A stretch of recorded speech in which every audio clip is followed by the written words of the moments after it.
अस्सलाम वालेकुम व्यूअर्स, मैं हूं मंसूर मुगेरी। आप देख रहे हैं मंसूर नामा। आज मुल्क के महरूफ यूट्यूबर रजब अली भट्ट जो है वो कराची की अदालत में पेश हुए हैं। उन पर जो एक मुकदमा दर्ज हुआ है वो आपको दिखाते हैं कि कोर्ट की प्रोसीडिंग के बाद क्या हुआ।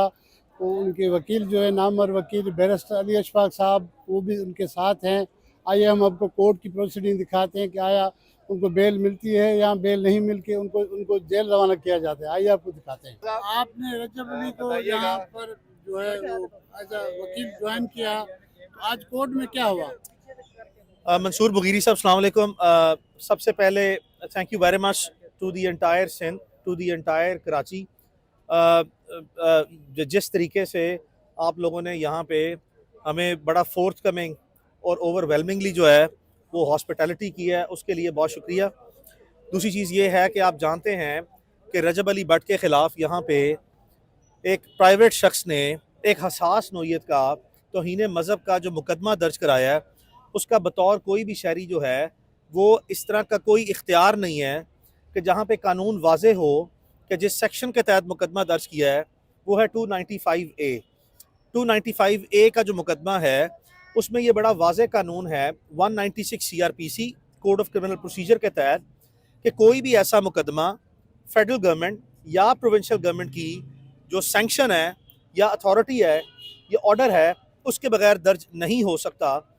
तो हमारे इल्म के मुताबिक और अदालती रिकॉर्ड के मुताबिक और ऑफिशियल रिकॉर्ड के मुताबिक तावक कोई एक ऐसी चीज़ जो है वो रिकॉर्ड पे एग्जिस्ट नहीं करती जिसमें हमारे इल्म में ये हो कि फेडरल गवर्नमेंट ने या प्रोविंशियल गवर्नमेंट ने किसी किस्म की कोई सैंक्शन ग्रांट की है इस मुकदमे के इंदराज के लिए। That is the first merit. Second merit is कि आप जानते हैं अगर आप जिस बुनियाद पर या जिस वीडियो को बुनियाद व जवाज़ बनाकर ये मुकदमा दर्ज किया गया है उसमें कोई भी किसी भी तरह की काबिल इतराज़ चीज़ मौजूद ना है और उसी नोयत की 100% सिमिलर वीडियो जो है 2 लाख से ज़्यादा लोगों ने जो है वो बनाई है। 2 लाख से ज़ायद लोगों ने। अगर आप उसकी विजिबल रिप्रेजेंटेशन देखें या उस वीडियो का कंटेंट देखें तो it is a silent content जिसके ऊपर अगर किसी वीडियो एडिटर ने एक या एक से ज़ायद मालूम या नामालूम ने कोई वॉइस या इमोजी ऐड की है या उसके ऊपर कोई वॉइस ओवर कोई फ़नी इमोजी ऐड की है उससे भी किसी भी तरह कोई ऐसी कोई विजिबल रिप्रेजेंटेशन या इंप्रेशन अवेलेबल नहीं है कि खुदा न खास्ता इसको रिलीजियसली किसी भी तरह से किसी भी एंगल से रिडिक्यूल करने की कोई अटेम्प्ट जो है वो ली गई हो। ऐसी कोई चीज़ एग्जिस्ट नहीं करती। मनफी चीज़ ये है कि पाकिस्तान में बगैर किसी ठोस मवाद बगैर बगैर किसी ठोस बुनियाद इस तरह के जो गलत और गंदे दिमाग की इख्तरा जो है उसको बुनियाद बनाकर वो जवाज़ बनाकर ऐसा अगर ऐसे इंतहाई हसास नोयत के तौहीन मज़हब के मुकदमे जो हैं वो कम अज़ कम नहीं बनाने चाहिए।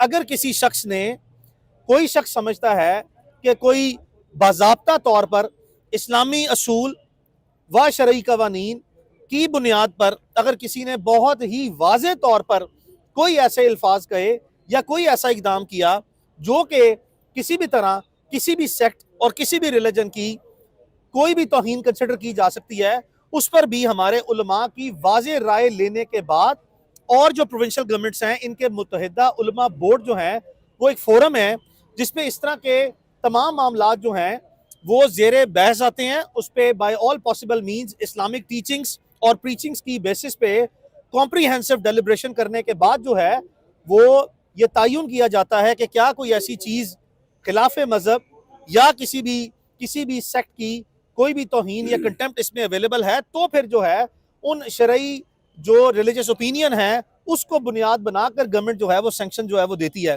इस केस में सरकार की जानिब से कोई इजाज़त दी गई थी? कोई मंसूर मुगीरी साहब ऐसी इजाज़त जो है वो रिकॉर्ड पे मौजूद नहीं है और हम मैं वाज़े तौर पर समझता हूँ कि कोई ऐसी चीज़ जो है वो मेरी राय में एग्जिस्ट नहीं करती और रिकॉर्ड पर भी नहीं है जिसको बुनियाद बना के ये मुकदमा दर्ज किया जा सकता हो। नहीं, मैं आपको बताता हूँ, ऐसा कोई ऐसी कोई सोची हुई तो कोई भी चीज़ नहीं की गई। एक ट्रेंड चल रहा था जो अभी अली भाई ने बताया कि 2 लाख प्लस क्रिएटर्स ने वो वीडियो बनाई है। उस 2 लाख के बाद मैंने बनाई और ये वीडियो भी आज से कोई 1.5 साल पहले की है जिसको बना के जिसके ऊपर FIR करवाई गई है। ठीक है, वो तो जब जाएगा कोर्ट ऑफ लॉ में, तो हो जाएगा साबित। ऐसा तो कोई चीज़ की ही नहीं है। फर्स्ट ऑफ ऑल जो आपने सवाल पहले पूछा डिपोर्टेशन का, वो हमने लाहौर में भी क्लियर किया कि डिपोर्टेशन वाली बिल्कुल एक अफवाह है, एक झूठी न्यूज़ है। आई डोंट नो वो कहाँ से उड़ी है, कहाँ से स्टार्ट हुई है, मुझे नहीं पता। मेरा वीज़ा कैंसिल हुआ, जिसको हमने रिवॉक करने के लिए एडमिनिस्ट्रेटिव चैलेंज किया हुआ है ऑलरेडी, वो रिवॉक हो जाएगा इंशाल्लाह।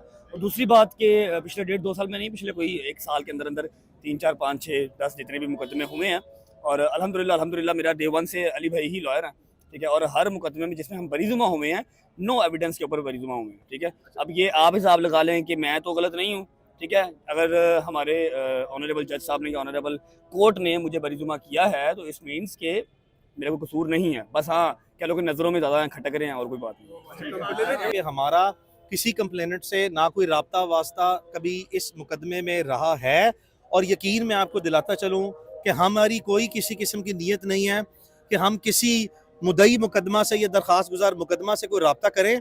अदालतें बनी ही इसीलिए हैं कि आप अपने आप को लॉ के सामने और कोर्ट्स के सामने सरेंडर करें। वो हमने आपने देखा, आपकी मौजूदगी में किया, ऑनरेबली प्रोसेस से पास किया।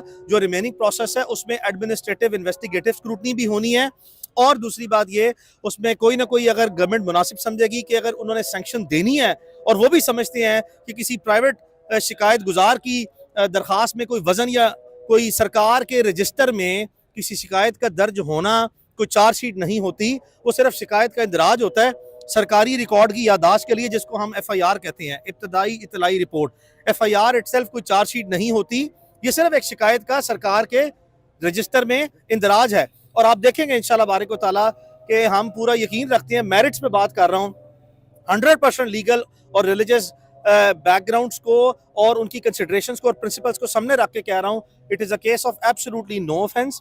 इसमें कोई काबिल दस्तअंदाजी जुर्म जो है वो नहीं पाया जाता। और इंशाल्लाह ये मुकदमा जो है वो हमारी इस्तदा यही है, अब अपने तफ्तीशी अफसरान से होगी और अपने जो गवर्नमेंट ऑफ सिंध के जिम्मेदारान हैं उनसे होगी। और अगर ये मुकदमा अदालत में मजीद जो है वो चला इन्वेस्टिगेशन के बाद, उनसे भी यही इस्तदा होगी। देखें, आप मटीरियल को चेंज नहीं कर सकते, फैक्ट्स को चेंज नहीं कर सकते, रिकॉर्ड को चेंज नहीं कर सकते। It is only a matter of consideration, जिसके बाद जो है हम इस प्रोसेस से गुजर के अपने आप को इंशाल्लाह जो है वो बेगुनाह साबित करवाएंगे।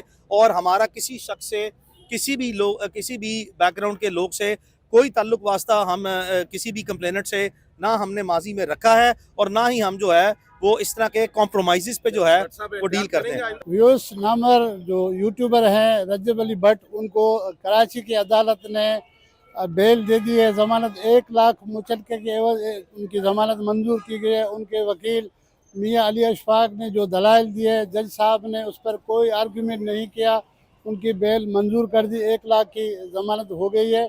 और केस जो 29 दिसंबर को दोबारा रखा गया है, तो हम आपकी गुफ्तगू, हमने आपको मियाँ अली अशफाक और रजब भट्ट की गुफ्तगू भी सुनाई, आपने ये उनकी गुफ्तगू सुनी।